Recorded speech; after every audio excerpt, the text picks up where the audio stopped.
Masih di Angga Potters Podcast, podcast terkece seplanet bumi. Wah, Mantap. mantap gitu semboyannya bang. Ulang, gimana? Masih di Angga Potters Podcast, podcast terkece seplanet bumi. Wih, mantap. Geng, kita hari ini dengan Bang Samsuri. Ya kan? Ini Bang Sam ini adalah penyanyi Tua gitu ya. Jangan dong. penyanyi berpengalaman. Nah, itu lebih tepat ya. Kayaknya lebih bijak gitu ya. Di Lampung ini eksistensi beliau nih sudah tidak diragukan lagi ya kan. Amin. Banyak Itu doa itu. Iya dong, di kancah lokal, nasional, internasional kan udah keliling-keliling nih Bang Sam ya kan. Nah, dari kita ngomong alurnya dari ini deh Bang Sam, dari sekarang masuk usia? Sekarang masih muda sih. Iya. Kepala 4. 4 ya. Jadi terakhirnya 7. 47. Kecil apa maksudnya Bang Sam itu titik baliknya mesti nemuin ini nyanyi nih gitu. Itu pas di usia berapa, pas di momen apa Bang? Kayaknya sih nggak pernah menemukan itu ya. Emang udah ngalir aja ya? Ngalir aja, karena saya ingat dulu waktu masih sebelum sekolah itu aja saya sudah nyanyi Udah terus nyanyi. gitu. Gimana aja nyanyi, jadi mana-mana nyanyi gitu. Jadi emang nggak pernah menemukan, gue emang nyanyi, enggak gitu. Ngalir aja terus gitu. Bahkan pada saat kuliah pun ternyata itu makin kuat gitu, makin kuat. Justru itu yang membuat kita mendapatkan rezeki untuk bisa kuliah, bisa sekolah gitu. Jadi emang kayaknya ngalir aja gitu. Itu udah, kalau orang bilang mungkin apa ya, sudah dikasih rahmat lah dari Allah. Masa sih Bang Sam biayain kuliah pakai nyanyi? Iya dong, betul. Serius Bang? Serius. Jadi kita dulu betul. Saya tuh dulu ada tim sebenarnya di situ. Boleh sebut nama nggak nih? Boleh dong. Ada Monang di situ, ada Awang gitu ya. Kita dibina oleh Bapak Budi dulu ya, sama juga sempat dibina sama Om Beli. Jadi dulu itu ya cari job kemana-mana bareng gitu. Nyanyi, mau lagu cewek mau cowok kita bawain. I Will Always Love You, gitu-gitu 4 semuanya. I Have Nothing, semuanya pokoknya mau lagu cewek mau cowok kita embat. Karena penyanyi kita cuma 2. Saya sama si Monang itu, sama Malaki gitu. Jadi semuanya diembat. Pada saat itu emang kita tidak berpikir berapa dapatnya. Tapi memberikan yang terbaik dulu, supaya orang tahu dulu gitu. Setelah itu baru kita berharap nanti akan ada rezekinya lah gitu. Dan itu berhasil gitu. Jadi emang dari kecil, dari dulu itu kami sudah punya trik gimana caranya supaya orang bisa tertarik sama kita. Bahkan dulu kita itu kan sempat masuk ke Balenso dulu itu. Itu ngetop banget kan. Namanya laki itu enggak itu. Jadi saya, waktu itu masih ada Bang Indra, Bang Jack di orang. Saya sama Monang di audisi. Selama 1 bulan kita orang gak dibayar. Tapi kita orang ambil. Ini bandnya Bang Bakir bukan? Oh bukan. Itu Bang Indra waktu itu. Bang Indra di orang. Jadi kita berusaha untuk maksimal memberikan yang terbaik. Manajemen lihat ternyata pada saat kita di sana itu animo penonton itu juga fun gitu, happy gitu sama kita. Akhirnya kita diterima di situ. Gitu. Yang notabene dari pertama itu tidak terima penyanyi cowok. Bayangin, 2 langsung diterima. Tapi emang kita orang lucu dulu itu. Lompat sana, lompat sini. Sampai penonton itu bilang, itu yang lincah, itu yang cowok. Dan trik kita orang luar biasa. Sampai pakaian pun, kita cari yang emang orang, orang ini kok norak sih gitu. Atau apa? Nembak mata istilahnya. Iya gitu. Mata, jadi mau baju itu bunga-bunga dan sebagainya itu kita nggak peduli. Yang penting kayak mana caranya supaya orang itu memberikan kesan gitu. Kita memberikan kesan untuk orang itu gitu. Jadi entertainer banget ya Bang? Iya belum. Tapi gue masih di zaman itu gini loh Bang Sam. Kita berhadapan sama stigma orang tua yang main musik itu musik itu gak bakal bisa jadi masa depan. Betul, saya juga digituin. Dan lu faktanya Bang Sam ini bisa ngebiayain kuliah. Betul. Gitu. Jadi memang walaupun saya bisa membiayai kuliah dan membantu keluarga sebenarnya, tapi orang tua tetap tidak setuju saya masuk ke bidang musik gitu. Artinya kenapa ya Bang Sam? Gini sih, karena betul paradigmanya pada saat itu musik itu belum bisa menjadi patokan untuk bisa menghidupi keluarga atau memiliki masa depan yang cerah gitu. Seperti itu. Jadi pada saat saya mau memilih kuliah pun pada saat itu bapak saya juga nggak boleh kalau saya masuknya ke bidang seni. Jadi dia meminta saya masuk ke jalur sini. Nanti kalau sudah selesai silakan mau ke sana, terserah gitu. Ya kan? Tapi ada syaratnya dulu, kerja dulu sesuai dengan bidang itu, sama aja terkungkung kan sebenarnya gitu. Dia memberikan pilihan, tapi pilihan itu bukan pilihan menurut saya gitu. Kepastian, ketentuan yang harus dia ikuti gitu. Jadi saya mencoba untuk bukan melawan paradigma tersebut ya, untuk mengikuti alur dia, tapi dengan cara sembunyi-sembunyi, bukan sembunyi-sembunyi, istilahnya punya trik lah, punya trik. Saya tetap ikutin apa kata orang tua, tapi saya juga mencoba untuk memperluas kemampuan saya di bidang seni tersebut dengan cara ikut lomba, gitu, ngelihat orang nyanyi, bagaimana, diikutin, gitu-gitu. Terus Bang Sam, apa yang ketika Bang Sam dapat juara gitu kan, terus mampu berhasil membuktikan kalau musik itu juga bisa loh untuk support ini semuanya gitu, hidup kita nih gitu. Apa tanggapan keluarga waktu itu? Biasa aja. Iya, karena yang mereka pikirkan bukan kesananya sih. Betul. Bagaimana mereka itu, orang tua saya itu dia pingin saya jadi ini gitu. Jadi ya itu yang dia kejar gitu. Iya, nggak penting-penting amat. Nggak penting-penting amat bagi dia gitu. Kalau dapat juga. Gitu.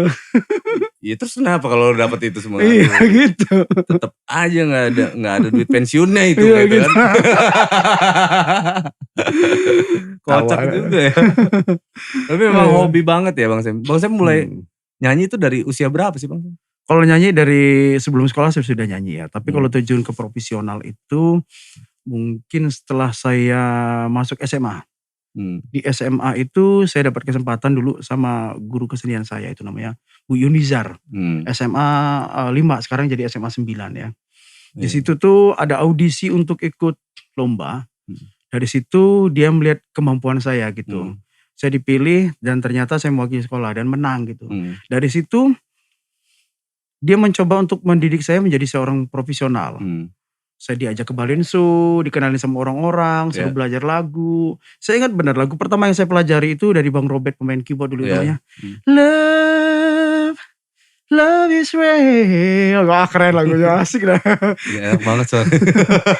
Gitu. Jadi dari situ saya belajar lagu-lagu lama, kemudian mencoba belajar di panggung walaupun belum dibayar. Dan luar biasanya gini, yang mengantar saya, yang jemput saya adalah beliau. Jadi malam-malam dijemput, ditungguin. Bisa kalau pas nggak ada tamu dia minta tolong sama orang untuk saya dipanggil nyanyi dan gitu terus luar biasa itu. Pulangnya gitu. Jadi kalau ada lomba di lomba di bajunya juga dicariin gitu-gitu. Asik lah Yunizar itu. Terus kenapa? Apa yang ngebuat Bang Sam sampai detik ini tuh masih nyanyi gitu? Kenapa Bang Sam? Apa yang Bang Sam pikirin? Kenapa nyanyi itu penting banget ya sampai sekarang buat Bang Sam? Sebenarnya sih kalau dibilang penting banget sih lebih dari itu ya. Karena jika saya menemukan sesuatu permasalahan, apapun itu kalau saya bawa nyanyi itu saya bisa mengurangi rasa rasa stres atau apa gitu. Makanya kalau saya sedang suka dengan satu lagu itu mungkin berbulan-bulan saya akan setel lagu itu terus gitu. Walaupun saya nggak hafal-hafal, bayangin saya juga bingung gitu. Padahal setelnya berbulan-bulan, berjam-jam, tapi nggak hafal-hafal lagu itu gitu. Lebih ke nikmatin aja gitu ya. Gitu. Begitu saya mendengarkan melodinya, mendengarkan kata-kata itu, perasaan saya terbawa suatu emosi yang ada di lagu itu gitu. Jadi saya bisa melupakan semua yang ada, semua yang sedang terjadi gitu. Gitu. Jadi kalau kayak apa ya geng ya? Tadi tuh gue lihat sebelum podcast tuh Bang Sam tuh masih yang ada lagu baru terus diikutin nadanya gitu loh. Masih mantau ya Bang ya lagu-lagu sampai ke lagu-lagu baru ya. Gila ya, berarti knowledge penting ya buat seorang penyanyi nih ya Bang. Betul. Karena gini, lagu-lagu baru itu justru sebenarnya memberikan inspirasi yang luar biasa gitu. Mulai dari liriknya, Hmm. melodinya, kemudian juga Musiknya. aransemen Iya. musiknya itu menurut saya berkembang banget gitu. Hmm. Bukan berarti yang sebelumnya tidak ya. Sudah ada masing-masing lah ya, karakter masing-masing. Tapi ya mungkin karena jiwa saya masih muda kali ya. Jadi emang suka dengan lagu-lagu sekarang gitu. Nah sekarang kan Bang Sam ini punya punya anak-anak didik nih ya kan. Iya. Nah apa bedanya nih Bang? Penyanyi zaman Bang Sam itu ya kan sama anak-anak zaman sekarang nih Iya. gitu kan. Apa yang Bang Sam lihat gitu loh dari perkembangan itu gitu. Anak-anak zaman sekarang luar biasa. Tekniknya luar biasa. Kemauan belajarnya luar biasa. Karena sekarang kan sudah banyak ya tempat Informasi belajar ya. dan sebagainya, itu luar biasa sekali. Jadi kalau kita ngeliat anak-anak nyanyi sekarang itu tekniknya wow, asik gitu. Cuman orang-orang zaman dulu itu mungkin lebih merasakan gitu ya. Jadi kalau orang dulu itu kalau nyanyi itu kayaknya feel-nya itu lebih Iya. gitu. Kalau sekarang lebih ke teknik dan sebagainya gitu sih. Yang saya tangkap sih gitu. Ada masalah di rasa ya. Iya. Ada masalah di rasa. Kurang bisa menyampaikan rasa. Tapi Betul. kalau teknik juara ya. Juara gitu. Betul. Karena untuk bisa mendapatkan rasa itu seseorang itu harus bisa berinterpretasi ya. Iya. Interpretasinya juga harus jago atau pernah mengalami gitu loh. Hmm. Dan anak-anak sekarang kan istilahnya mateng karena belajar teknik gitu ya. Tanpa merasakan proses Iya. lirik lagu itu seperti apa sih gitu. Nah, jadi pada saat bernyanyi sebagian ya, nggak semua ya. Sebagian itu terkadang kopong gitu. Iya. Gitu. Ada yang kosong gitu ya. Iya, ada yang kosong gitu, gitu. bingung gitu ya kan. Betul. Karena agak beda. Kalau saya dulu latihannya gimana supaya power saya kuat. Saya itu malam-malam itu ke laut loh. Ngapain? Iya, saya teriak gitu. Ya teriak ngelawan gitu. angin. Iya gitu.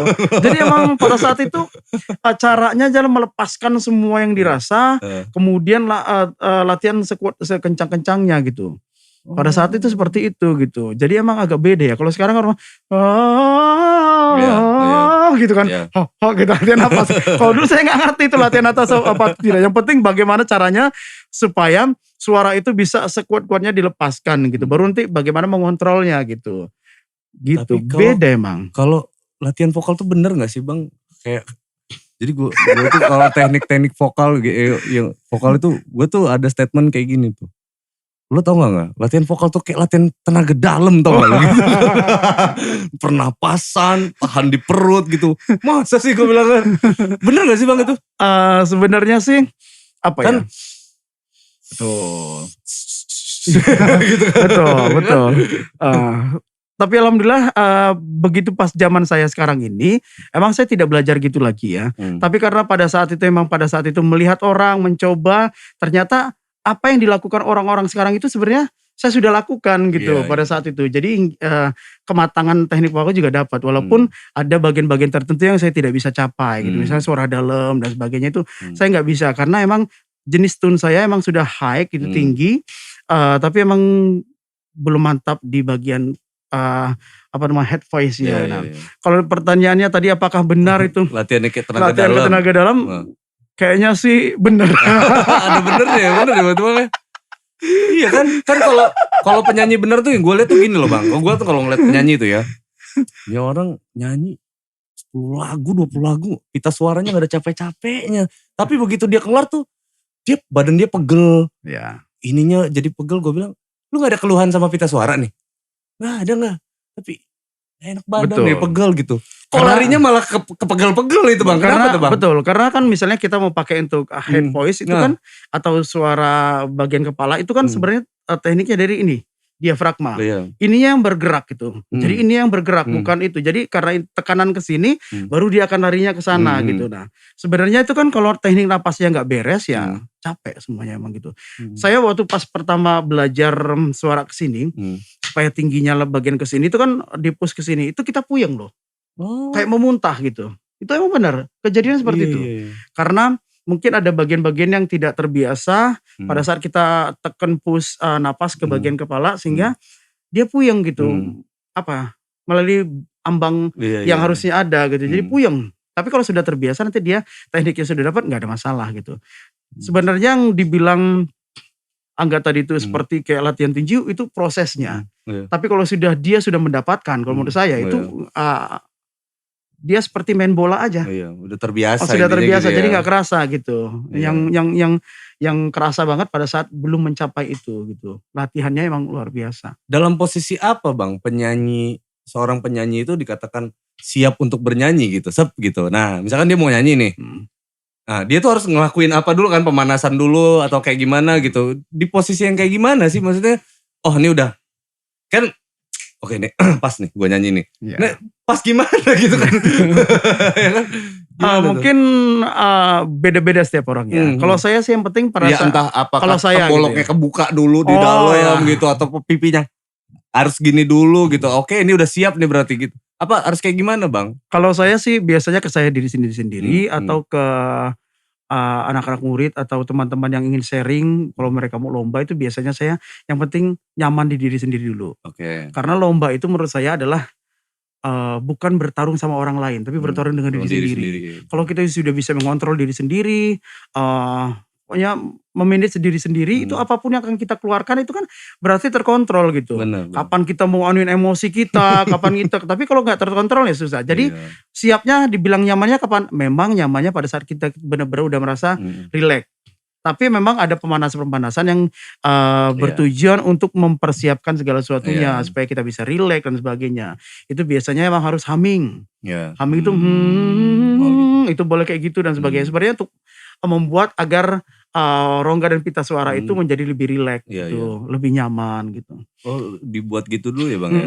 Supaya kalau enggak nanti kaget kan gitu. Iya. Makanya kalau orang-orang pagi yang belum pemanasan, suhu tubuhnya belum istilahnya belum keringatan dan sebagainya gitu.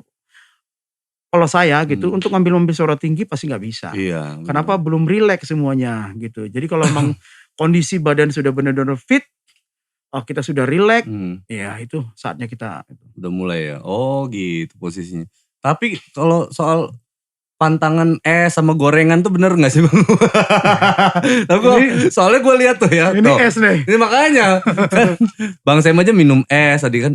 Makanya gue tanya Bang, anget apa dingin nih? Kalau saya suka dingin tuh. Itu jadi gini kan. Maksudnya ini ada yang enggak gorengan nih, enggak ini nih. Tapi ada juga penyanyi yang makan gorengan, minum es segala macam, nyanyinya stabil-stabil aja gitu. Betul. Kalau saya sih enggak terlalu mikirin itu. Yang penting bagaimana caranya kita berlatih supaya teknik itu benar. Kalau teknik itu udah benar, walaupun kita suaranya lagi serak dan sebagainya kan pakai teknik. Jadi tidak ada masalah gitu. Kalau saya sih lebih ke sana. Bisa diakalin sama teknik sebenarnya ya Bang ya. Gitu.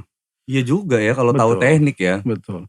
Saya kalau misalnya lomba habis suaranya justru supaya saya bisa pulih lagi gitu saya makan pedas. Kalau nggak makan pedas saya minum es gitu. Tambah hancur lah Bang suara Bang. Nah itu bedanya makanya mungkin setiap orang punya gimmick ya.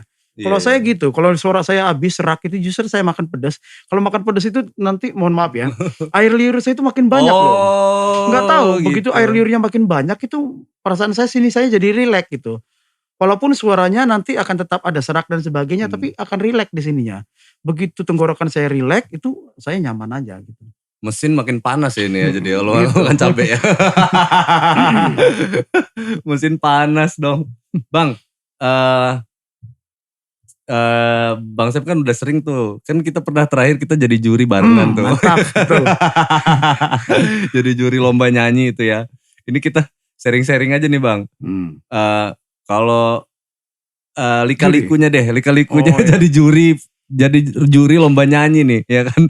Kan Bang Sam penyanyi, punya anak didik ya kan. Anak didik itu titipan orang tuanya ya kan untuk jadi lombanya bisa bernyanyi dengan baik. Tiba-tiba lomba nyanyi gitu kan lomba nyanyi kan buat ngukur seberapa sih kemampuannya sudah sampai mana gitu. Betul. Kan. Kebanyakan nih orang tua kan maunya menang. Pasti dong itu, pasti. Maunya anaknya menang gitu. Betul. Nah gimana tuh Bang? Tanggapan Bang Sam? Kalau saya sih selama ini menerapkan gini. Dek. Jadi pada saat saya bina, saya akan memberikan yang maksimal. Dengan segala kemungkinan dan sebagainya. Semuanya kita berikan maksimal. Tapi pada saat on the stage, yang kita lihat ya itulah on the stage itu. Jadi saya tidak memikirkan lagi siapa dia, apakah dia nitip atau tidak, itu tidak kepikiran lagi ke sana. Karena biasanya kalau sudah jadi juri, kebanyakan hujatan yang dapat gitu. Jadi saya tidak memikirkan itu lagi gitu. Tapi sekarang sih sudah, ya dibilang dewasa orang tua, terkadang dewasa terkadang tidak ya gitu ya. Gitu aja sih. Karena apa ya, masih ada aja orang-orang yang masih selalu berharap kalau lomba itu pasti menang gitu.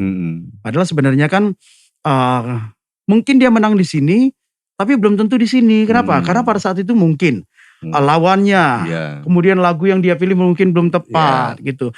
Mungkin kondisi kesiapan badannya, kesiapan dia pada saat dia bernyanyi gitu. Itu tuh emang harus diperhitungkan semua gitu. Banyak faktor yang mempengaruhi berarti ya. Betul. Berarti bukan berarti dia bagus terus gitu ya. Iya, tapi kemungkinannya begitu. Iya. Kemungkinannya kalau dia bagus secara teknik, kedepannya akan bagus terus. Tapi kan namanya lawan. Ada langit di atas langit kan. Nah gitu. Itu yang harus sama harus kita environment, pikirkan. environment kondisi. Ya itu tadi ngomongin lawan paling top, paling nomor satu sih. Yang kedua juga kondisi yang memang benar-benar kondisi perlombaan. Nah, suasana perlombaan. Kayaknya saya yang perlu nanya juga nih ke Angga.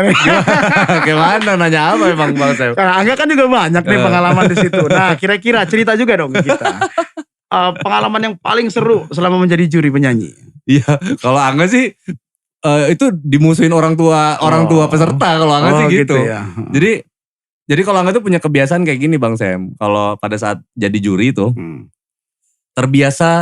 sudah mulai terbiasa untuk merekam gitu. Betul. Merekam pada saat mereka nggak semuanya karena memori handphone kita nggak penuh gitu kan. Betul. Nah yang rekam itu adalah di bagian-bagian krusial yang kita tahu nih lagunya kan gitu. Betul. Oh nih di part ini biasanya bahaya nih gitu. Dan kita udah mulai start tuh dari sebelum 10 detik sebelumnya kita udah mulai rekam tuh, gitu. Nanti kalau seandainya dia salah di bagian situ, kita udah punya buktinya nih. Nah gitu kan, gitu. Setiap peserta gitu, ada 70 peserta, 70-70-nya ada rekamannya itu Bang. Betul, mantap. Nah begitu selesai, itu kebanyakan gitu. Kenapa ini gak masuk, kenapa orang tua itu datang ke Angga gitu. Terus Angga tunjukin tuh dosa-dosa mereka gitu. Ya kan? Nah gini, ini peserta yang masuk. Jadi Angga bilang ke orang tua yang pertama ngedukasi adalah, ya Om jangan mentang-mentang anaknya penyanyi bagus terus om tinggal dia terus itu bagus gitu. Kalau Om memang ngerasa anak Om penyanyi bagus gitu, Om tonton pesertanya dari 1 sampai 70. Nah jadi Om tahu tuh anak Om ini penyanyi bagus atau bukan. Jadi gak usah khawatir sama saya Om, khawatir sama 69 peserta yang lainnya. Nah gitu. Itu kuncinya sebenarnya. Jangan khawatir sama jurinya, tapi khawatirlah dengan peserta yang lain. Satu poin tuh. Mau tanya lagi nih, karena Angga sering jadi juri juga nih, tapi jurinya juga juri nyanyi kan.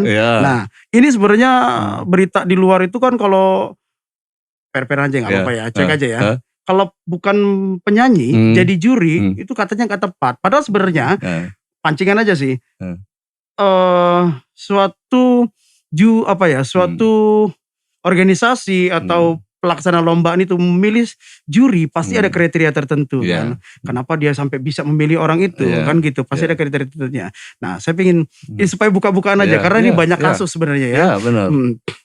Menurut Angga, ya menurut Angga, kira-kira Angga, apa sih yang membuat orang itu yakin memilih Angga sebagai seorang, oke lah bukan Angga lah, istilahnya memilih juri yang emang basicnya sebenarnya bukan seorang penyanyi. Karena itu lomba nyanyi ya, untuk kasus lomba nyanyi gitu ya. Tolong kasih tahu lah sebenarnya itu sebagai ini juga ya, edukasi juga ke masyarakat lah ya gitu. Sebenarnya kalau seorang pemain gitar pasti dia mengerti tentang apa dan sebagainya, pasti seperti itu kan.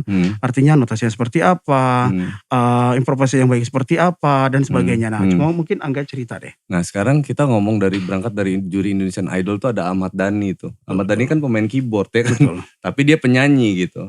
Nah kalau kita ngomongin musik industri. Betul. Nah kan kita ngomong skalanya musik industri. Ada memang juri teknikal namanya kan. Betul. Nah ini kayak sejenis Bang Sam gitu kan, juri teknikal nih.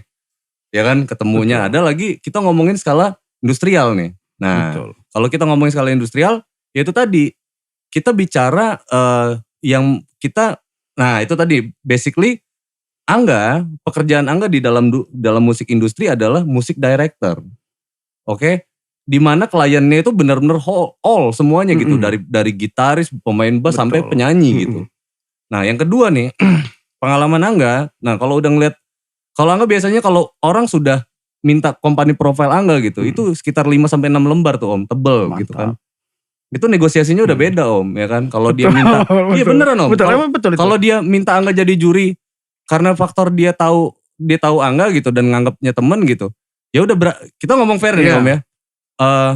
Ada duitnya segini Dek, ya kan, sejuta Dek, lah gitu ya kan, sejuta Dek misalkan gitu ya.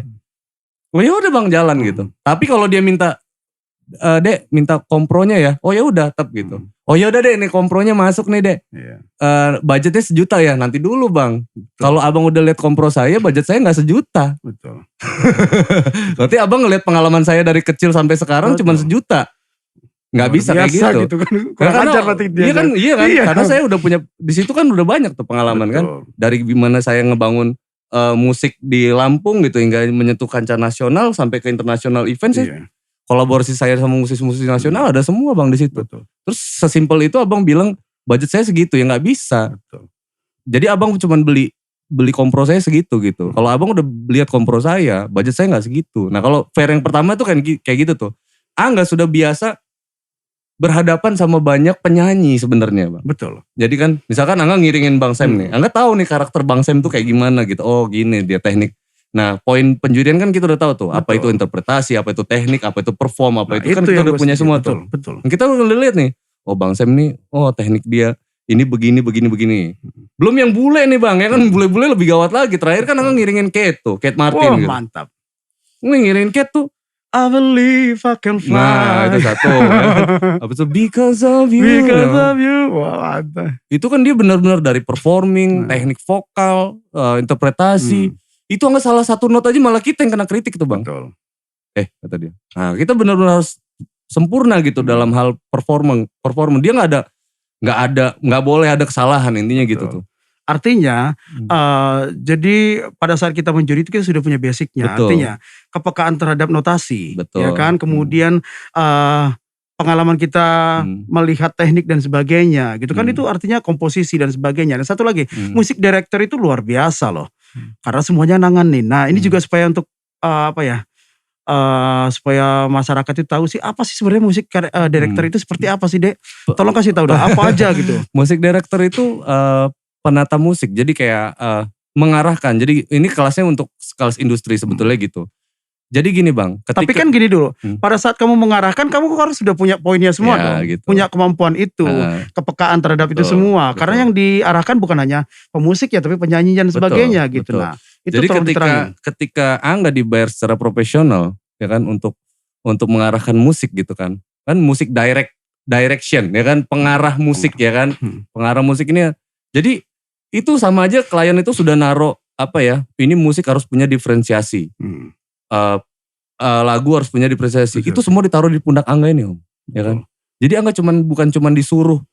Jadi untuk musik director ini benar-benar pekerjaan Angga bilang kan gitu. Kalau lu minta tolong gue menata musik, ya sekedar-sekedarnya aja boleh lah ntar gue bantuin gitu. Tapi kalau benar-benar mau diarahkan gitu bayar. Betul. Angga bilang karena lu naruh semuanya tuh di pundak gue gitu.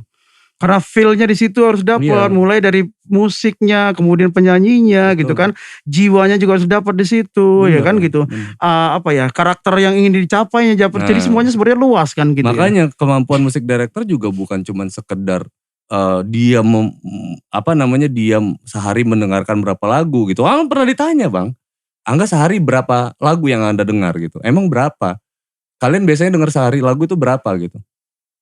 50 lagu Bang. 100 lagu Bang. Ini Angga panggil anak buangan nih. Berapa Bang Angga sehari dengerin lagu? Angga bilang gitu. Selama kita aktif bekerja di musik produksi gitu. 1000 katanya. Ini bukan gue yang jawab nih, ini anak-anak yang jawab nih. Bang Angga itu kalau dengerin lagu sehari 1000 lagu. Jadi buka file tuh langsung 1000 sekian lagu gitu. Jadi dia dengerin lagu, nyimak gitu. Orang-orang nyangkanya Angga itu lagi seneng-seneng gitu. Nah itu bukan cuma sekedar melatih solfegionya kita nih ya kan. Betul. Tapi setelah itu Angga punya step selanjutnya tuh Bang. Betul. Memproduce Bang, ya kan. Memproduce musik. Jadi menata itu betul-betul nih. Jadi kayak ada sampel lagu, nah ini musik mau diarahin kemana nih ya. Betul. Ini gue harus kayak mana nih, kemana nih ya kan. Apa yang membedakan si musik atau lagu ini dengan lagu yang lainnya betul, gitu. Betul itu. sampelnya gimana. Dan itu dipelajarin, dihantam lagi sama itu dihantam. Mungkin dari ribuan produksi yang udah pernah kita buat, sampai akhirnya dengan mudah kita mencerna itu semua di luar gitu kan. Oh ini gaya nyanyi si ini gitu, ini penyanyinya ini. Nah, gitu. Apalagi dia band, gampang ngelihatnya gitu. Artinya dengan penjelasan Angga tadi sebenarnya tidak salah dong kalau seorang yang memang dia mempunyai kemampuan di bidang musik gitu dijadikan jadi guru vokal. Karena emang sudah pengalaman di situ. Mulai dari membimbing, tadi memproduce dan sebagainya. Apa kabar semua. Mas Yofi Widianto? Setuju saya. Yofi Widianto. Betul. Pemain piano loh kan. Justru dia lebih peka kan gitu. Iya itu Rosa. Iya, kalau kita mau lihat nih. Iya. Artinya gini, semoga masyarakat Lampung itu semakin terbuka gitu loh. Jadi jangan selalu berpikir kalau kita mau maju ya emang harus kita melibatkan banyak orang. Tapi memang harus dipilih orang-orang yang benar, yang benar mampu di bidang itu. Gitu. Artinya kalau seandainya juri vokal itu ternyata memang ada di situ yang bukan profesional di bidang vokal, artinya kan emang dia tapi dia sudah menguasai gitu. Sama aja dengan kita belajar piano. Misalnya belajar piano untuk mayornya harus piano, tapi kan minornya kita harus belajar yang lain kan gitu. Sama dengan belajar vokal, mungkin mayornya vokal tapi dia harus bisa alat musik gitu kan gitu. Sekarang kayak gini, yang dikhawatirin gini loh Bang, ini maksudnya kan ini sharing ya Bang. Saat kita ngomongin penyanyi lulusan ISI misalkan gitu ya. Dia punya sertifikasi sarjana seni, basically vokal. Betul. Oke, dia belajar tuh ya secara teknikal dari A sampai Z. Nah, kenapa kita butuh juri industrialis di dalamnya gitu loh. Kenapa? Karena gini Bang. Yang hanya tahu perkembangan musik itu tuh cuman si orang produksi ini Bang. Karena dia yang menghadapi itu terus-menerus gitu. Kalau yang teoritik kan memang dia udah gitu. Iya begini udah saklek gitu. Nah tapi tiba-tiba nih nongol penyanyi yang dia ternyata dengerin ini basically dari Afrika Selatan sana nih. Sampai si juri yang tadi lulusan ISI gitu ini gak pernah ini gitu, gak pernah denger ini. Ini vokal jenis apa gitu. Nah industrialis bilang dengan simpelnya dia bilang, oh ini dari Afrika Selatan ya kan. Ini basic, ini mazhabnya si ini nih. Ini kan ngejelasinnya kayak gitu tuh. Betul. Karena ilmu kan terus berkembang. Nah, itu maksudnya tuh Bang. Dan itulah yang bisa di-sharing tuh. Betul. Sama nah kan kita karena selaku kayak teman-teman nih Bang, ya kan. Angga ini memang bukan lulusan itu semua Bang. Tapi ketika kita ngetim ngedirect itu tuh Bang, pernah kita jadi bagian tim, pernah kita mimpin tim juga kan. Itu komposer tuh beneran apa ya? Itu lulusan Australia, lulusan Amerika, lulusan semuanya itu. Komposer itu ada di situ gitu. Kita sudah sangat terbiasa bekerja sama tim itu gitu. Mimpin tim aja kita karena nggak enak kan, ini komposer gede loh ya kan, ini kita dijadiin head ini gitu. Head kompos gitu kan. Biasanya jadi anak buah gitu kan, spesialis megang apa lah, ada bagian-bagian untuk mengeksekusi lagu itu kan gitu tuh Bang. Kita disuruh jadi head kompos, dikasih kepercayaan semua, itu gemeter Bang ya kan, karena ada di pundak kita semua tuh. Betul. Ini produk mau dijual loh gitu. Betul. Makanya Angga selalu bilang kan kayak penyanyi itu simple. Dia kalau kayak di Lampung tuh. Jadi kalau itu bilangnya tuh kayak gini nih, ini bahan lucu-lucuan aja Bang. Iya. Jadi oke, nyanyi gitu, protes nih, banyak protes. Dek, penyanyi sekelas internasional itu aja ya, ini Bang Angga udah ngiringin gitu. Kalau kayak ngiringin kamu ini mah urusan ini masalahnya sepele deh ya kan. yang luar-luar aja kita udah ngiringin gitu loh. Dengan notasi yang kayak gimana, kalau notasi kamu masih terbatas kayak gini, status masih belajar, ini simple banget ngelihatnya gitu. Jadi bukan kapasitasnya Bang Angga tahu apa? Bang Angga kan main gitar gitu kan. Berarti dia memang sempit. Betul. Kamu tahu apa? Kamu kan cuma tahunya. Itu poinnya maksud gua gitu. Jadi ini mudah-mudahan membuka wawasan juga kepada masyarakat yang ada di Lampung nih, gitu. Bang, ini cerita sedikit lah untuk Indonesian Idol. Oke. Nah, pernah masuk headline berita loh. Indonesian Idol tuh dulu Ahmad Dhani pernah ada audisi satu penyanyi. Terus si penyanyi itu nggak disuruh dia nyanyi, cuman ditanya, coba sebutin 5 penyanyi di era tahun 80-an. Cuma ditanya. Nonton gak itu Bang Sam? Enggak, cuman dengan pertanyaan ini saya dia bisa menjawab. Karena dengan dia bisa menyebutkan orang-orang yang menurut itu legend, artinya gini, dia punya wawasan yang luas gitu. Berarti dia bisa dengerin. Kalau dia bisa dengerin, itu soundnya, kemudian feel-nya, cara bernyanyinya pasti bagus. Karena tekniknya mereka bagus, bukan hanya untuk live-nya, tapi industrinya juga bagus. Betul. Gitu. Di sini kan bukan bagaimana Anda hebat buat bernyanyi, tapi bagaimana Anda menyerap, mendengarkan, mau tahu lingkungan industrinya, bagaimana Anda tumbuh di sini, itu loh Bang. Sebenarnya gitu. Ya. Tapi poin berikutnya sebenarnya enak juga ya jadi host ya. Nanya-nanya jadi. Gitu. Ya namanya sharing kayak gitu. Jadi banyak hal gitu yang bisa kita sharing ke teman-teman semua gitu. Ya kayak tadi ya Bang Sam ya. Saat kita menilai gitu. Kemarin gitu ya, hari ini yang kita lihat gitu. Betul. Sama kayak Bang Sam kan pernah ngelewatin itu juga lah. Kemarin Bang Sam tuh nyanyi perfect banget gitu. Tapi hari ini kok ya kan kita ngerasa-rasa gitu. Betul. Sama enggak juga gitu kok. Ngiringin penyanyi gitu. Bernyanyi ngiringin hari. Kok kemarin gue mainnya kayaknya enak banget gitu. Malah kadang enggak sedikit juga enggak pernah ditegur sama penyanyi gitu. Suka ditegur, ditepuk pundaknya gitu. Enggak kenapa? Suka gitu. Betul. Dia tuh saking penyanyi yang bagus kan dia nggak one man show, walaupun dia penyanyi tunggal ya, penyanyi solo, tapi dia nggak, yang bagus tuh dia nggak one man show, dia benar-benar mampu merasakan energi teman-teman semua, notasi musik yang itu semua hingganya itu dilemparin ke penonton jadi kena gitu, betul. Dia benar-benar bisa mewakili semuanya, betul, itu betul, saya setuju sekali. Karena untuk itu emang harus ada pengalaman yang luas gitu, kalau enggak juga susah. Tapi juga ada anak-anak sekarang juga yang masih kecil-kecil udah mampu itu loh. Mungkin karena orang tua, ini peran orang tua juga, mungkin karena orang tua mungkin terbiasa menjejali mereka dengan lagu-lagu yang emang dahsyat lah gitu ya. Memang seperti contohnya si Moza. Ya ini cerita Moza ya. Saya ingat benar karena saya sempat belajar sama papanya kan, Om Jendol. Jadi anaknya itu masih belum sekolah aja sudah diajarin lagi. L is for the way you look at me. Kalau kita dengar-dengar anak-anak muda sekarang, ngapain aku kayak gitu kan. Padahal sebenarnya itu luar biasa loh. Satu, melatih kesabaran, emosional, kontrol tune. Wah luar biasa. Temponya, groove-nya. Makanya akibatnya emang ada anak-anak muda yang sekarang wow luar biasa menurut saya gitu. Itu mungkin karena terbiasa mendengarkan lagu-lagu yang mungkin emang ya kita gak bisa bilang lah. Tidak bisa mengungkiri kalau emang lagu-lagu dulu itu dahsyat. Iya, karena memang kalau lagu dulu kan ya setelah pengamatan Angga juga lagu zaman dulu itu kayak lahir gitu. Lahir gitu, bukan dibuat gitu. Jadi kayak dilahirkan gitu. Tapi bukan berarti lagu sekarang juga hanya untuk dibuat gitu, tapi juga tetap lahir, cuman emang ada karakter berbeda ya. Cuman karakter gini, zaman sekarang itu kan era informatif sekarang itu Bang, sebetulnya kan yang bedanya apa sih? Ya benar karya zaman sekarang itu ada tercampur dengan karya yang dibuat, contoh.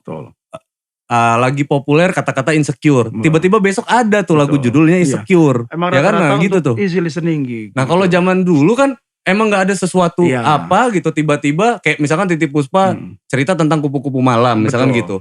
Dia dateng, observasi, lihat.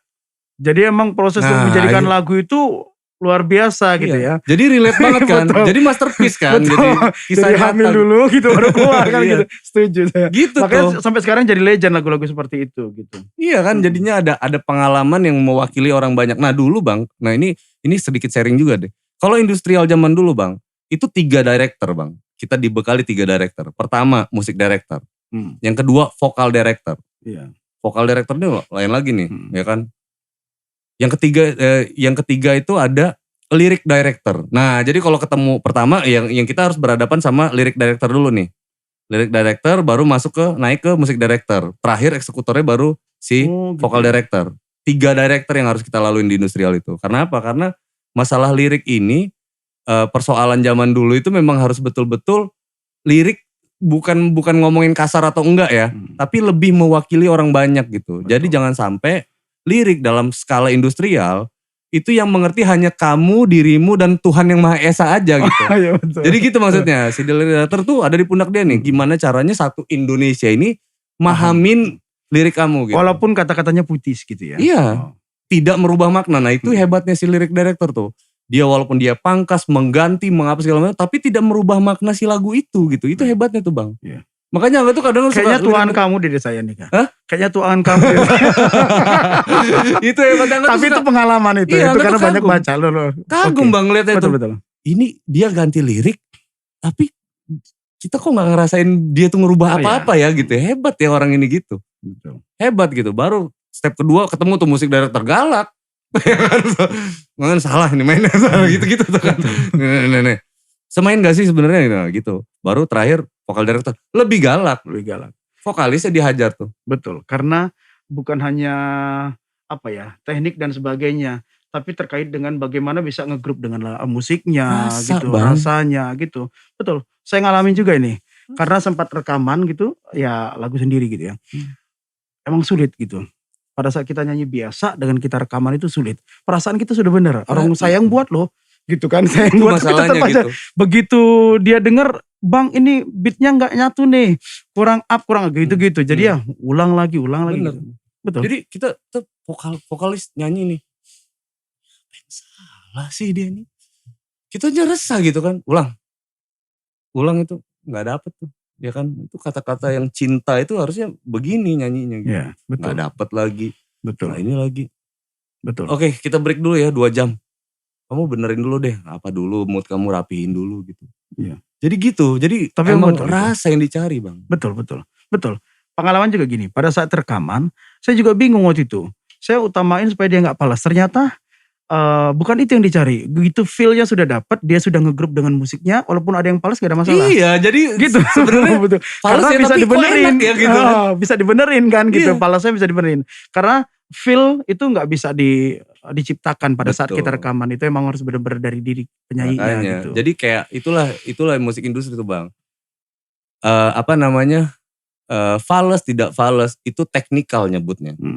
Tapi apa yang dibeli masyarakat rasa. Betul. Itu. Betul. Why masyarakat dengerin lagu lo. Karena dia bisa merasakan apa yang kamu buat. Apa yang kamu tulis gitu. Betul. Tapi itulah dia beli gitu. Kalau tinggi, rendah, pales. Enggak itu mah di sekolahan banyak itu belajar aja gitu kan. Betul. Tapi rasa mau beli di mana kata dia. Bagaimana mengenakan lagu juga itu betul. Itu alasannya. Oh jadi tahu gitu. Banyak banget Bang. Kalau untuk skala industrial itu bener-bener ya mengkompos gitu loh. Dari anak lulusan luar negeri ya kan, yang bener-bener engineer belum tuh. Engineer itu kuliahnya udah ngeri-ngeri itu Bang. Ya kan engineernya operator. Cuman mungkin Angga ini adalah anak yang otodidak sendiri gitu, yang beruntung. Makanya aku selalu bilang Angga ini beruntung Bang. Angga ini nggak sama di keluarga lebih baik disuruh sekolah di FISIP ya kan daripada sekolah musik gitu. Itu juga gitu. Polisi aja udah gitu. Iya. Nangis-nangis mau sekolah seni nggak bisa masa depan. Nah tapi karena pengen main musik terus, akhirnya didekatkan sama orang-orang baik gitu, orang-orang terbaik gitu, sama komposer besar gitu kan, sama teman-teman engineer besar gitu di Indonesia. Alhamdulillah gitu. Akhirnya terinput kan. Malah Angga tuh Bang, saking pengen belajar Bang dulu tuh Bang. Jadi tukang bikin kopi Bang. Oh gitu ya. Saking pengen bener mau masuk studio, pengen belajar gitu. Bang gue di sini aja lah Bang, gue bersih-bersih lah. Gak apa-apa lah gitu. Nah tapi kita tiap hari belajar tuh. Kita lihat, kita nyimak, kita mau denger segala macam. Ngopi Bang. Ngopi cepet ya kan. Yang penting belajar gitu. Nah ketika belajar, nah itu tadi someday ada momen dimana kayak misalkan load pekerjaan atau orang yang lagi gak bisa nih. Nah disitulah pos yang kosong kita isi.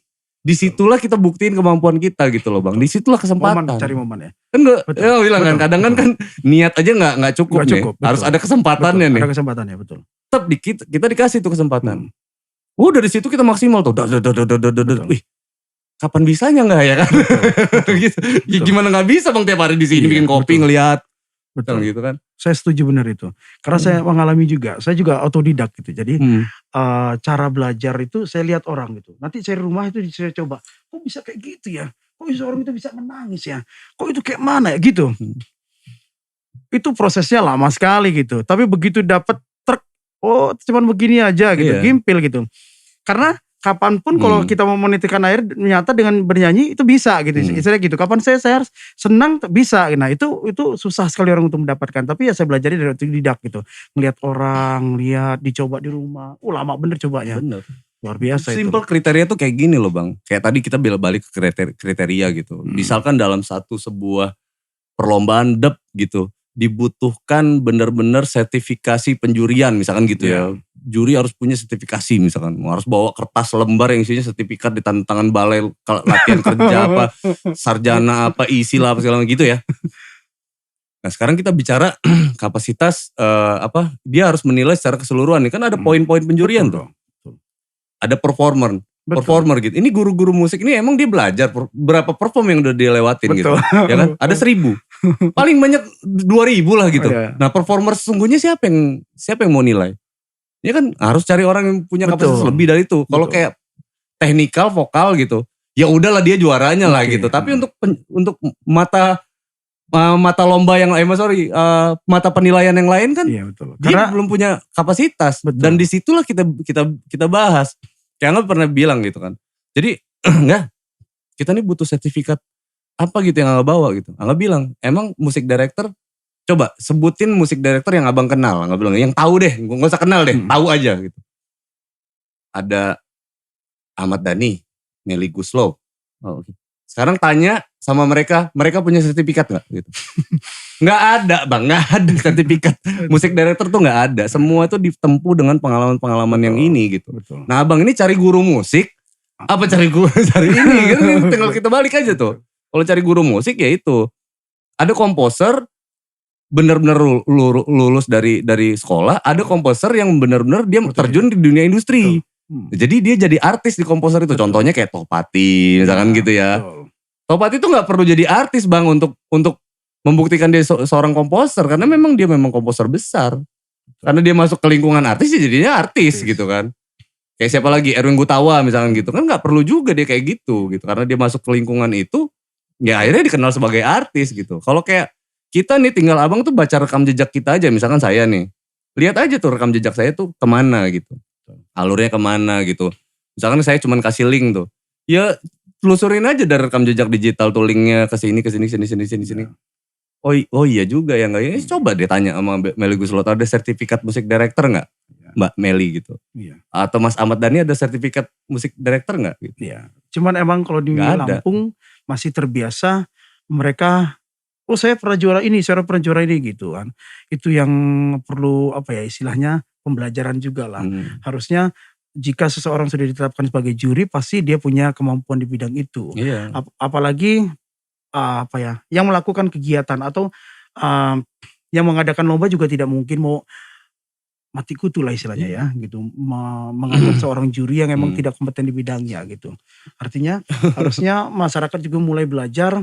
Pada saat kita seperti ini pasti ada poin-poin tertentu kenapa dia bisa menjadi seorang juri gitu. Bilang kalau kayak Angga pribadi, Angga ini musisi profesional memang Angga bilang kan. Saya tidak bekerja selain musisi gitu. Selain musik saya gak ada pekerjaan lain. Saya musisi profesional dari KTP saya ya kan. Sampai ke pekerjaan saya dari kecil saya pekerjaan saya sampai sekarang ini. Saya memang musisi berprofesi gitu. Profesi saya memang musik. Dan situ sudah dibuktikan kan. Iya kan gitu. Gak ada pekerjaan lain gitu kan. Kalau saya mau kritik yang lain nih, ini abang ini kan pegawai negeri misalkan gitu kan. Ya kan tapi dia bisa nyanyi, tapi dia bisa ini segala macam ya kan. Nah kan artinya profesionalnya perlu dipertanyakan misalnya kan gitu. Kalau makanya Angga selalu bilang Bang, kalau penjurian tersebut nih ada skala penjurian yang minta portofolio Angga, berarti dia harus siap uang yang besar. Angga bilang kayak gitu. Jadi gitu harus siap. Kenapa? Karena dia udah lihat gitu loh sepak terjang kita dari awal yang kita tuliskan dalam lembaran-lembaran itu gitu. Tapi kalau dia meminta kita sebagai teman ya kan, teman karena dia udah tahu kita, ya udah berapa duitnya harus ini lah gitu kan. Betul. Ya Bang Sam bikin acara gitu, nggak ada duitnya, udah Bang Sam sini yang penting jalan. Itu gitu. sering terjadi kok seperti itu. Emang ya kan? Saya juga melakukan itu karena kita sudah kenal, kemudian dia melakukan kegiatan, dia butuh juri ini, ya sudah. Gak ada masalah gitu. Yang penting pelaksanaannya kegiatannya profesional aja. Benar kayak gitu. Dan bisa dipertanggungjawabkan. Betul. Pernah Bang kejadian. Ini cerita kita ya. Ini curhat aja nih isinya kayaknya. Seru malah. ada satu momen nih tempat ya kan, Angga diminta tuh meeting di situ. Oke, jadi juri. Oke, enggak nih ada acara nih, itu jadi juri nih. Iya oke. Sekarang lagi ngapain enggak? Enggak ada kegiatan, enggak bilang kan. Santai-santai aja bang. Enggak ada kegiatan apa nih musik kesibukan. Enggak ada, enggak bilang kan. Nganggur aja gitu. Nah gitu kan. Jadi Angga mau ngetes dia juga kan. Dia tahu Angga tuh mau, oh gitu, udah pada nganggur gini aja enggak. Nanti kan kita mau bikin acara, Angga bantulah jadi juri ya. Boleh bang, bilang gitu. Budgetnya 250.000 ya enggak nanti situ. Oh gini bang, Angga bilang gitu. Kalau 250.000 nih, tukang parkir yang di depan tuh lebih butuh uang 250.000 daripada Angga nih. Angga bilang gitu. Angga bilang kayak gitu ke dia. Nah tukang parkir itu aja, karena dia lebih butuh bang 250.000 daripada Angga. Angga bilang gitu. Dia langsung gak enak tuh bang sama Angga. Jadi ini bukan masalah uang, Angga bilang. Nah akhirnya Angga edukasi di situ, di meja itu. Angga tuh sebenarnya gak dibayar juga gak apa-apa bang sebenarnya gitu. Tapi jangan kayak gitu cara abang gitu. Seolah-olah saya ini butuh uang, saya ini gak ada kerjaan lain. Seolah-olah saya gini, abang gak menghargai profesi saya kalau kayak gitu. Jadi cara abang mengajak saya itu salah gitu. Kalau cara abang mengajak saya benar nih bang, bahkan abang 0 rupiah aja saya nggak terima, uang abang tuh nggak laku sama saya gitu kan, nggak harus dibayar gitu bahkan gitu, karena memang saya benar-benar pengen support abang sebagai menghargain pertemanan kita gitu. Tapi abang bahas uang yang berhubungan sama kebutuhan saya gitu. Saya dari sekarang bang ya, saya nggak butuh uang 250.000 abang ya kan. Tukang parkir di depan tuh lebih butuh uang 250.000. Jadi tukang parkir itu aja suruh jadi juri, nggak bilang kayak gitu. Dia mampu nggak mempertanggungjawabkan uang 250.000 itu, nggak bilang, dalam sebuah penjurian yang abang buat dari perlombaan ini. Pucat bang. Pucat akhirnya. Iya juga, dari situ dia sadar. Bahwasannya memang penjurian, kalau cari juri ya memang bener-bener yang punya kualifikasi dong. Ini bukan masalah uang gitu. Betul. Nah ini masalah bagaimana ngajaknya. Betul, kan? betul, Gitu, betul. Itu betul sekali gitu.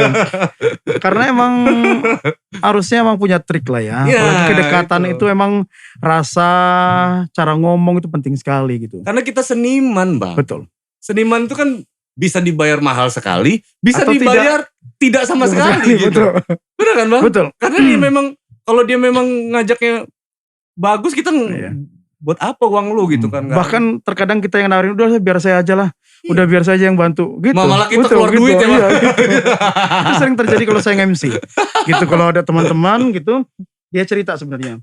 Gini. Ya sudah nanti saya yang jadi MC, saya bilang gitu. Gak usah dibayar, saya bilang gitu. Iya. Itu apa ya, karena kedekatan. Karena kita support gitu. Kita seneng acara itu harus jalan nih gitu kan. Kita harus, kita ngerasain juga ada di situ, memiliki itu gitu. Nah itu yang harusnya dibangun kan bang sebetulnya. Bukan lu butuh, gue butuh ini segala macam. Gue gak butuh, Angga bilang gitu sih. Ya itulah edukasi-edukasi yang Angga kasih lah untuk Lampung. Memang Angga memang terlihat keras sih bang sebetulnya. Tapi balik lagi lah, memang ini yang kita butuhkan itu tuh. Angga tuh gak capek-capek buat mengedukasi itu terus gitu loh. Hingganya kayak, ini bukan masalah uang, balik lagi ya ke teman-teman ya. Ini bukan masalah uang, tapi bagaimana cara kita menghargai profesi orang lain gitu. Betul. Besar kecilnya itu beda. Kalau kita ngomongin kayak gini bang. Bang, dibayar 1 juta di Lampung cukup gak? Cukup, Angga bilang kan kayak gitu. Kalau di Jakarta dibayar 1 juta ya gak cukup. Budget gue kalau diminta sesuatu untuk di Jakarta, ya orang Jakarta juga gak mungkin bayar 1 juta. Angga bilang kan kayak gitu. Karena biaya hidup di Jakarta itu beda sama di Lampung. Transportnya dan sebagainya.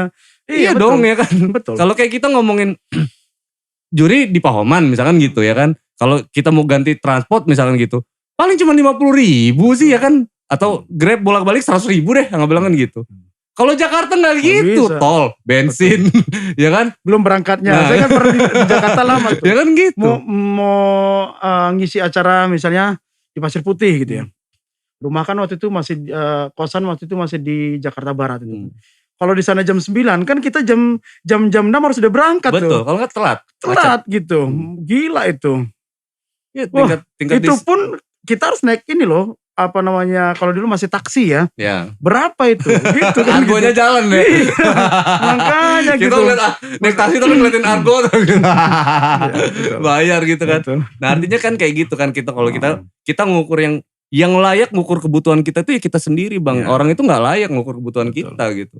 Kalau lu memang ngukur ya lu siapin duit yang banyak kalau mau ukur. Betul. Gitu. Cuman memang ada, ya itu tadi kedekatan-kedekatan itu yang bisa membuat harga itu menjadi bisa hilang sama sekali lah gitu ya. Gitu. Angga tuh inget bener almarhum Om Entus. Oh, Om Entus tuh rajin tuh ngajakin Angga di acara lomba gitu. Angga diminta jadi juri, dipartnerin sama dia segala macam gitu ya.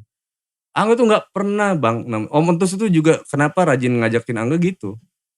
Gak pernah nanya berapa budgetnya gitu loh. Nggak, jalan gak ya ntar ngejuri di sini? Iya Bang. Ya Om. Dah, jalan. Jalan aja, pulang diamplopin, udah masukin aja lo, udah nggak pernah nanya gimana lu ini kata dia, agak sinting lagi gue seneng ngajakin lu ini kata dia, udah nggak pernah nanya kata dia kan, nah ini segala sebenarnya karena kedekatan kita, iya karena kan gitu. Happy aja gitu iya, kan diajakin, dilibatkan gitu kan dia tahu lah bagaimana ininya. Nah gitu itu ciri musisi benar-benar musisi itu, iya, yang bisa intinya bisa memilah lah gitu. Kapan kita harus benar-benar profesional, kapan kita harus melakukan profesional, tapi tidak dengan budget profesional gitu. Itu kayak kita kemarin di Demokrat tuh kan, bang siapa? Bang Denny kan. Kan lagi pagi-pagi lagi beres-beres gitu. Saya tahu itu. Itu ya. Itu rambut aja masih basah gitu kan.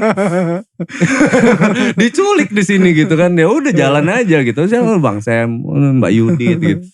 Oh ya udah gitu. Udah jalan aja ngalir. Tapi seru itu. Seru debat-debat kita kemarin seru itu. Ini setuju gak di sini, ini gak setuju di sini, tapi asik.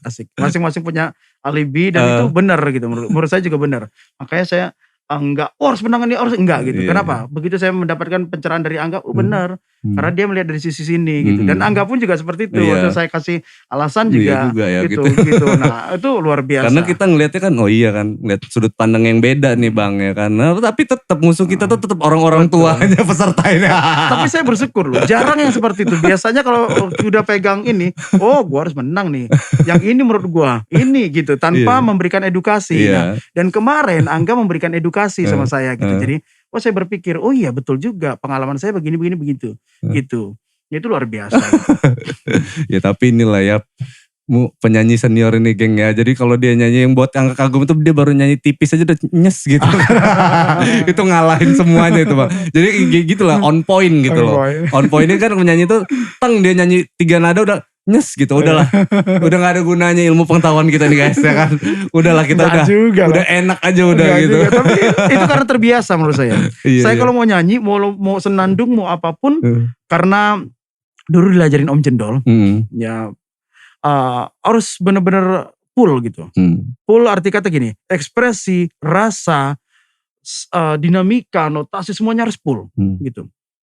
Jadi emang pada saat saya itu saya berusaha untuk full semuanya. Jadi mungkin walaupun hanya sedikit orang langsung kerasa gitu. Itu poin yang saya dapat dari Om Jendol belajarnya gitu. Kan gak cuma nyumbangin kata-kata. Betul. Gak cuma nyumbang nada, ini nyumbang energi loh. Satu kata tapi energinya segini gedenya gitu. Gila kan yang ditangkap kan orang kan gitu, ngeri kali orang ini baru 3 nada udah segini energinya.